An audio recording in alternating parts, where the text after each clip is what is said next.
ఇది వైఎస్ఆర్ హార్టికల్చర్ యూనివర్సిటీలో ప్రవేశాలు. Website drysrhu.ap.gov.in. ఏపీలోని పశ్చిమ గోదావరి జిల్లా తాడేపల్లిగూడెంలోని డాక్టర్ వైఎస్ఆర్ హార్టికల్చరల్ యూనివర్సిటీలో ఎంఎస్సి హార్టికల్చరల్, పిహెచ్డి హార్టికల్చర్లో ప్రవేశాలకు దరఖాస్తులు కోరుతున్నారు. ఆసక్తి అర్హత గల అభ్యర్థులు డిసెంబర్ 17 వరకు దరఖాస్తులు చేసుకోగలరు. దరఖాస్తు చేసుకున్న వారికి పీజీ కౌన్సిలింగ్ డిసెంబర్ 28న, పిహెచ్డి కౌన్సిలింగ్ డిసెంబర్ 30న నిర్వహించనున్నారు. తెలుగు రాష్ట్రాలకు చెందిన అభ్యర్థులు దరఖాస్తులకు అర్హులు. అభ్యర్థులు ICAR AIEE A PG 2024, ICAR AICE JRF 2024లో ఉత్తీర్ణులై ఉండాలి.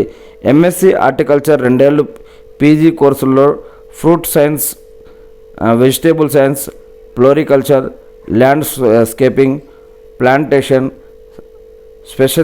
స్పెషస్ medicinal and aromatic crops, post harvest management విభాగాలు ఉన్నాయి. పిహెచ్డిలో fruit science, vegetable science, floriculture and landscaping, plantation, spices medicinal and aromatic crops, post harvest మేనేజ్మెంట్లో సీట్లు ఉన్నాయి. ఇదంతా కూడా మనం వేటూ న్యూస్ నుంచి తీసుకోవడం జరిగింది.